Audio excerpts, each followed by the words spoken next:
नमस्कार दोस्तों, स्वागत है आपका वीएस क्लासेस के यूट्यूब चैनल पर। हम रीजनिंग को लेके चल रहे थे। रीजनिंग जो हमारा सब्जेक्ट है वो हम बीएसटीसी और पीटीईटी को ध्यान में रख के चल रहे थे। अब बीएसटीसी और पीटीईटी में जो सबसे ज्यादा अगर पोर्शन यानी सबसे ज्यादा अगर किसी टॉपिक से सवाल पूछे जाते हैं तो वो है कोडिंग और डिकोडिंग। अब कोडिंग और डिकोडिंग होता क्या है, मेन चीज ये। अब इसे अगर देखें हम, कोडिंग और डिकोडिंग को कूटवाचन या कूटलेखन भी कहते हैं या फिर इसे सांकेतिक भाषा भी कहते हैं। मतलब इसमें जो सवाल बनते हैं उसमें सवाल इस तरीके के बनते हैं कि कोई एक विशेष नियम के साथ, यानी कि विशेष नियम के साथ, यानी प्रश्न जो होते हैं उसमें विशेष नियम के साथ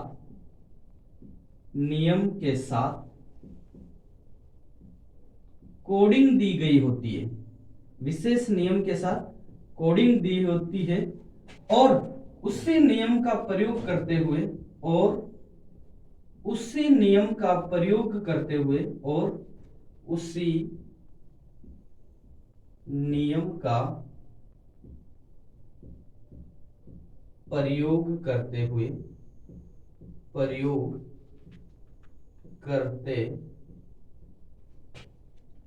विशेष नियम के साथ एक कोडिंग दी होती है, एक कोड दिया होता है और उसी नियम का प्रयोग करते हुए अगले वाले का आंसर दिया जाता है। देखिए, विशेष नियम के साथ कोडिंग और उसी नियम का प्रयोग करते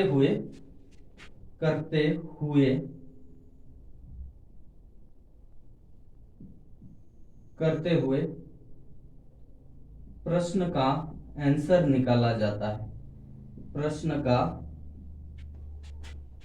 उत्तर आता है, उत्तर निकाला जाता है। अब देखिए, अब इस कोडिंग और डिकोडिंग में होता क्या है वो देखिए। इसमें क्या है, एक विशेष नियम के तहत कोड दिए होते हैं, कोड नंबर दिए होते हैं और उसी कोड नंबर, वो जो नियम उस मतलब यानी जो प्रश्न बनाया है उसमें जिस कोड का प्रयोग किया है, यानी कि उसमें जिस नियम का प्रयोग किया गया है उसी नियम का प्रयोग करते हुए उसका आंसर निकाला जाता है। जैसे हम ये जो कोडिंग और डिकोडिंग, जिसे कूटवाचन या कूटलेखन भी कहते हैं, या फिर जैसे सवाल आता है कि यदि किसी सांकेतिक भाषा में, तो इसे सांकेतिक भाषा भी कहा जाता है।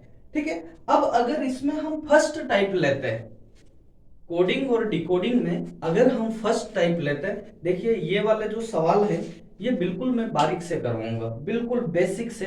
देखिए, बहुत सारे बच्चों को ये सवाल समझ में आ जाते हैं, बहुत सारे बच्चों को ये सवाल समझ में नहीं आते, इसलिए बिल्कुल जैसे फर्स्ट क्लास सेकंड क्लास में ऐसे बच्चे सीखते हैं ना, वैसे मैं आपको सिखाऊंगा। ठीक है। तो देखिए, इसमें एक विशेष नियम का कोडिंग दिया होता है और उसी नियम का प्रयोग करते हुए आंसर निकाला जाता है। ठीक है। तो अब इसमें जो पहला टाइप, यानी जो सवाल बनेगा फर्स्ट टाइप का, उसमें फर्स्ट टाइप, इसमें देखिए कोडिंग और डिकोडिंग में हम बहुत सारे अलग अलग प्रकार के सवाल पढ़ेंगे, अलग अलग प्रकार के टाइप पढ़ेंगे। ठीक है। इसमें जो फर्स्ट टाइप होगा वो पढ़ते हैं हम अक्षरों के रूप में, अक्षरों के अंक के रूप में। पहला जो टाइप है वो पढ़ रहे हैं हम अक्षरों के अंक के रूप में कूटलेखन। अब इसमें जो सवाल बनते हैं वो किस तरीके के बनते हैं वो ध्यान रखना, यानी कि ये अपना पहला टाइप। ठीक है। अब इसमें होता क्या है वो ध्यान रखना। अब इसमें जो सवाल पूछा जाता है, जैसे सवाल, इसमें सबसे पहले तो आपको इस चीज का ध्यान रखना है कि आपको अंग्रेजी जो वर्णमाला है वो अच्छी तरीके से आनी चाहिए, यानी ए से लेकर जेड तक। अगर हम देखें इस सवाल को करने से पहले, मैं ये वाला अगर आपने नियम लिख दिया है तो मैं मिटा देता हूं, या फिर 2 मिनट का समय आपके पास, इसके या तो स्क्रीनशॉट ले लीजिए या फिर इसको लिख लीजिए। और इसमें आपको लिखना क्या है कि विशेष नियम के साथ कोडिंग दी होती है और उसी नियम का प्रयोग करते हुए प्रश्न का उत्तर निकाला जाता है। क्या है कि विशेष नियम के साथ कोडिंग दी होती है, यहां पे लिख देता हूं, कोडिंग दी जाती है और उसी नियम का प्रयोग करते हुए प्रश्न का उत्तर निकाला जाता है। ठीक है, अब पहला जो टाइप है वो है अक्षरों के अंक के रूप में कूट लेखन। अब इस लाइन का मतलब ये है कि जो वर्णमाला में जो अक्षर होते हैं, जैसे ए का स्थान कितने नंबर पे है, 1 नंबर पे, ई का स्थान कितने नंबर पे है, 5 नंबर पे, जे का स्थान कितने नंबर पे है, तो 10 नंबर पे। ठीक है, पी का स्थान कितने नंबर पे है, तो 16 नंबर पे। यानी जो अक्षर हैं उनके अंक के रूप में अगर कोडिंग दी जाए, कूट लेखन दिया जाए, तो वो सवाल आप कैसे करेंगे। ठीक है, तो अगर आपने ये लाइन लिख दी है कि विशेष नियम के साथ कोडिंग दी होती है और उसी नियम का प्रयोग करते हुए प्रश्न का उत्तर निकाला जाता है, तो यहां पे मैं आपके जो एबीसीडी है वो लिख देता हूं। फिर इसका जो फर्स्ट टाइप है, ये वाला टाइप अक्षरों के अंक के रूप में कूट लेखन, वो वाला सवाल करेंगे। ठीक है, तो देखिए सबसे पहले आपको वर्णमाला का नॉलेज होना चाहिए। ठीक है, तो अगर हम बिल्कुल बेसिक से देखें तो मैं वर्णमाला लिख लेता हूं, A B C D E F G H I J K L M, इसको एम तक ही लिखना है। फिर वापस इधर N O P Q R S T U V W X Y Z. ठीक है, अब जैसे हमने जो पहला टाइप लिया था उस टाइप में हमने क्या कहा था कि अक्षरों के जो अंक होते हैं उन अंक के रूप में कूट लेखन। तो वैसा सवाल कैसे बनता है, तो वो सवाल मैं यहां पे लिखता हूं। ठीक है, तो सवाल बनता है किसी सांकेतिक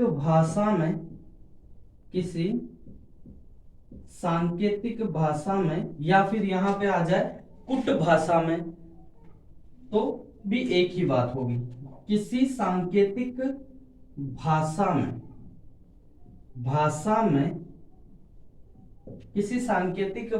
में सी ओ डब्ल्यू को,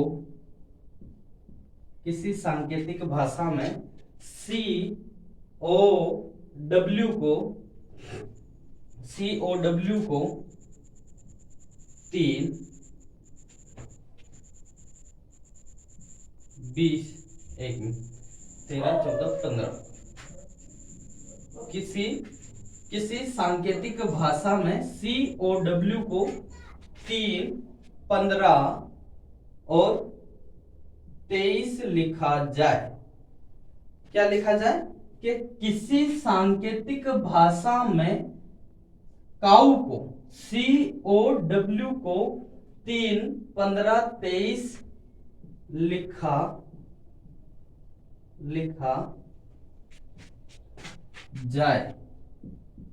जाए तो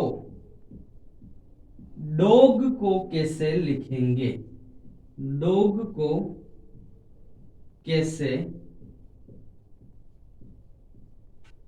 लिखेंगे, लिखेंगे। ठीक है, अब जैसे मैंने उस समय कहा था कि उस समय जैसे आपकी परिभाषा लिखवाई थी सबसे पहले, उसमें कहा था कि इस टाइप के जो सवाल होंगे उसमें एक विशेष कोड दिया होगा और उस कोड में जो नियम लगा है वो ही उसके जो प्रश्न होगा उसमें लगेगा और उसी से आंसर निकाला जाएगा। तो सबसे पहले ये जो कोड है, इस कोड में इसे कैसे डिकोड किया गया वो देखते हैं। यानी काऊ को 3 15 23 लिखा है। ठीक है, तो ये कैसे लिखा है वो देखते हैं। ठीक है, जैसे COW। अब C को इसने क्या लिखा है, C को इसने 3 लिखा है। क्या लिखा है, 3 लिखा है। O को इसने लिखा है 15। ठीक है, O को क्या लिखा है 15। और W को क्या लिखा है, W को इसने 23 लिखा है। तो बताओ डॉग को कैसे लिखेंगे। तो सबसे पहले ये कोडिंग दी गई है, इसको डिकोड किया गया है। तो इसको ये किस तरीके से लिखा है वो देखते हैं। देखिए ABCD में C जो है वो 3 नंबर पे आता है। वर्णमाला, अंग्रेजी जो वर्णमाला है उसमें C जो है वो 3 नंबर पे आता है। देखिए 1 2 3, यानी इसका जो क्रमांक है वो लिखा गया है। ठीक है, फिर अगर हम देखें O, तो O देखिए 1 2 3 4 5 6 7 8 9 10 11 12 13 14 15, यानी O जो है वो कितने नंबर पे आता है, 15 नंबर पे, यानी O का क्रमांक लिखा गया है। ठीक है, और ये जो है वो है W। अब W कितना नंबर पे आता है, 1 2 3 4 5 6 7 8 10 11 12 13 14 15 16 17 18 19 20 21 22 23, यानी W को 23 लिखा गया है। तो इस सवाल में अगर हमें देखा जाए तो जो अक्षर दे रखे, यानी जो वर्णमाला दे रखी है, ये कौन सी, जो COW के रूप में वर्णमाला के अक्षर लिख रखे, उनको उनके क्रमांक के हिसाब से जमाया गया है। और हमने जो परिभाषा देखी थी उस परिभाषा में क्या था कि पहले में जो नियम लगेगा उसी के अनुरूप दूसरे में नियम लिखे।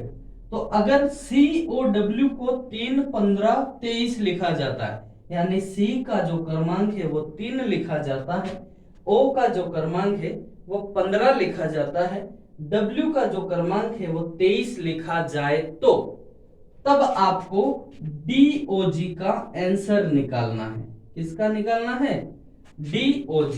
अब देखिए आप, D वर्णमाला में कितने नंबर पे आता है, 1 2 3 4, यानी D के नीचे क्या आ जाएगा, 4। फिर O का हमें पहले से ही पता है, O 15 नंबर पे आता है। O कितने नंबर पे आता है, 15 नंबर पे, ये 15 नंबर पे। फिर हमें G का ज्ञात करना है।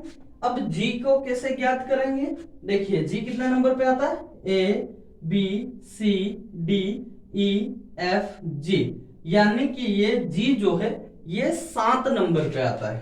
कितने नंबर पे, 7 नंबर पे।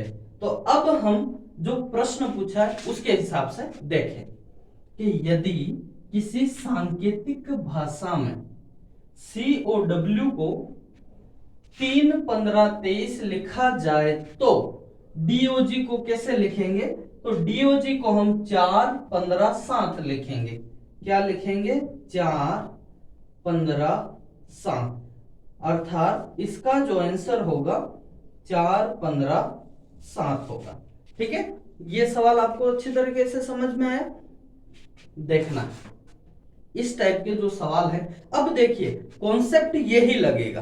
अब चाहे उसमें वो कोई भी नाम लिख दे, जैसे मैंने यहाँ पे क्या लिखा था, काऊ। ठीक है, अब इसी सवाल को अगर मैं चेंज कर दूं, हरी, यहां पे अगर मैं लिख दूं हरी, ठीक है, अब आपके पास देखो वहां पे सवाल कोई भी आ सकता है, आपको कॉन्सेप्ट देखना है। ठीक है, तो कॉन्सेप्ट अगर हम देखें तो हरी, हरी को वो 8 1 18 9, 8 1 18 9 लिखा जाता है। क्या लिख रहा है कि किसी सांकेतिक भाषा में, क्या है कि किसी सांकेतिक भाषा में हरि को 8 1 18 9 लिखा जाए तो अनिल को क्या लिखेंगे। सवाल ऐसे बनेंगे, अनिल को क्या लिखा जाएगा। अब ये जो सवाल है, ये सवाल हमारा अक्षरों के अंक के रूप में कूट लेखन वाला जो फर्स्ट टाइप हम पढ़ रहे हैं वो सवाल है। तो ऐसे सवाल करते कैसे हैं वो देखो। देखिए हरि को कैसे लिखा है ये देखना है। सबसे पहले तो आपको जो पहला वाला दे रखा है उसको देखना है कि उसको लिखा किस तरीके से गया है। ठीक है, अब देखें हरि को इन्होंने क्या लिखा है, 8 1 18 9। तो एच को इन्होंने क्या लिखा है, 8। ठीक है, एच को क्या लिखा है, 8। ए को क्या लिखा है, 1। आर को क्या लिखा है इन्होंने, आर को लिखा है 18। ठीक है, और आई को लिखा है इन्होंने 9। तो सबसे पहले हम इसे चेक करेंगे कि ये वास्तव में क्या लिखा हुआ है, किस तरीके से इसको लिखा गया है। तो H जो है वो वर्णमाला में 8 नंबर पे आता है। कितने नंबर पे आता है, 8 नंबर पे। देखो 1 2 3 4 5 6 7 8। तो यानी कि H का क्रमांक लिख रखा है। ठीक है, फिर देखो ए वर्णमाला में 1 नंबर पे आता है, तो यहां भी 1 लिख रखा है। ठीक है, क्या लिख रखा है, 1 लिख रखा है। फिर देखो आर। अब आर का अगर हम देखें तो A B C D E F G H I J K L M N O P Q R, यहां पर R है। ठीक है, देखो 13 14 15 16 17 18, यानी R का जो क्रमांक है वो कितना है, 18, यानी कि R का क्रमांक भी सही है। फिर है I। ठीक है, तो I जो है एबीसीडी में यानी कि वर्णमाला में कितने नंबर पे आता है, 9 नंबर पे। यानी कि हरि को जो लिखा गया है उसके वर्णमाला के जो क्रमांक होते हैं, यानी क्रम, यानी जहां पे जो अक्षर है उसके जो क्रम संख्या लिख रखी है वो लिखी हुई। इसका मतलब ये हो गया कि इसको अगर इस तरीके से लिखा गया है तो इसमें भी इसमें लगा हुआ नियम ही लगेगा, यानी यहां जो नियम का प्रयोग किया गया है उस नियम का प्रयोग यहां भी किया जाएगा। ठीक है, तो अब हम इसका आंसर निकालते हैं। तो देखो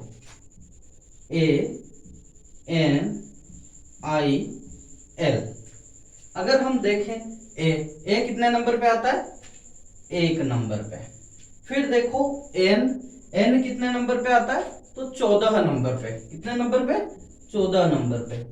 आई कितने नंबर पे आता है, तो आई जो आता है आपका वो आता है 9 नंबर पे। फिर है आपका एल, और एल जो आता है वो आता है आपके 12 नंबर पे। यानी ए का अंक जो है 1, एन का 14, आई का 9, एल का 12। यानी कि हमारा जो अनिल को कैसे लिखेंगे उसका प्रश्न जो पूछा गया है उसका आंसर होगा 1 14 9 12, यानी ये इसका अनिल का आंसर होगा। ठीक है दोस्तों, आपको मैं आशा करता हूं कि आपको बहुत अच्छी तरीके से समझ में आया होगा। अब इसी कोडिंग और डिकोडिंग में अलग अलग प्रकार के जो सवाल बनेंगे उनको हम रोज एक अलग अलग तरीके से, यानी उनके जो अलग अलग टाइप के जो सवाल होंगे वो सारे के सारे सीखेंगे। और विशेष इसमें आपको एक चीज का ध्यान रखना है, विशेष आपको ये जो कोडिंग डिकोडिंग है इसमें विशेष ध्यान रखना है कि PTET exam plus BSTC exam में सबसे ज्यादा अगर जो सवाल पूछे जाते हैं वो इस कोडिंग और डिकोडिंग से पूछे जाते हैं। देखिए एक बार मैं आपका यहाँ स्पष्ट कर देता हूँ कि जैसे मैंने यहाँ पे ये वर्णमाला लिखी, ठीक है, ये वर्णमाला लिखी हुई नहीं आएगी, आपको इन्हें अच्छी तरीके से याद कर लेनी है और इनके जो क्रमांक हैं वो आपको पता होना चाहिए। ठीक है, ये तो मैंने सिर्फ समझाने के उद्देश्य से यहाँ पर लिखा है। अब इसके अगर हम देखें कि इसके क्रमांक कैसे याद करोगे, तो एक अक्षर आपको ध्यान रखना है, एक तो है ई ज्योति, ए ज्योति, क्या, ए ज्योति। ठीक है, ई जो है वो 5 नंबर पे है, जे वो है 10 पे है, ओ जो है 15 पे होता है, टी 20 पे और वाई 25 पे। इसके माध्यम से आप इसके आसपास के आंसर, इसके आसपास के जो अक्षर हैं उनको ज्ञात कर सकते हैं। फिर अगर हम देखें तो देखो ये जो जी है कुछ इस तरीके से बना हुआ है, इस तरीके से, ठीक है। तो इसके आगे वाला अगर हम मिटा दें तो जी कितने नंबर पे आता है, 7 नंबर पे आता है। कितने नंबर पे आता है, 7 नंबर पे। फिर देखो ये एच जो है वो इस तरीके से बना हुआ है, ठीक है। एच जो है वो इस तरीके से बना हुआ है। अगर हम इसको ऊपर से बंद नीचे से बंद कर दें तो इसकी जो डिजाइन है वो कुछ 8 की तरफ दिखाई देती है, ठीक है। तो H कितने नंबर पे आता है, 8 नंबर पे। फिर आई नो, मुझे नहीं, जैसे मैं नहीं जानता, आई नो, यानी आई नो, मैं जानता हूं, जैसे कहता है ना आई नो, ठीक है। तो आई कितने पे आता है, 9 पे। फिर M जो है वो 13 पे। फिर नरेंद्र मोदी की सरकार की कब बनी थी, तो पहली बार 2014 में। प्यार की उम्र 16, यानी P जो है वो 16 नंबर पे होगा, ठीक है। इस तरीके से आपको ध्यान रखना है। प्लस आप कुछ इस तरीके से अंगुलियां करके फोटो खींचते हैं ना, ऐसे करके, तो ये क्या है, V। तो V कितने पे आ जाए, अब V जो है इस तरीके का होता है, तो 1 2, यानी ये 2 अंगुलियों की तरह दिखता है, तो इसलिए ये 22 नंबर पे आता है। कितने नंबर पे आता है, 22 नंबर पे। फिर अगर देखें हम युवा जो होता है वो कितने साल का होता है, 21 साल का। कितने साल का होता है, 21 साल का। तो यू जो है वो 21 नंबर पे आएगा। देखिए ये अपना अपना तरीका है, आपके ऊपर डिपेंड करता है कि आप इसे कैसे याद करते हैं। आई होप ये क्लास बहुत अच्छी लगी होगी। आप इसे क्लास को शेयर करें, लाइक करें और आगे से आगे बच्चों तक भेजते रहे। आज के लिए इतना ही। आपका बहुत बहुत धन्यवाद।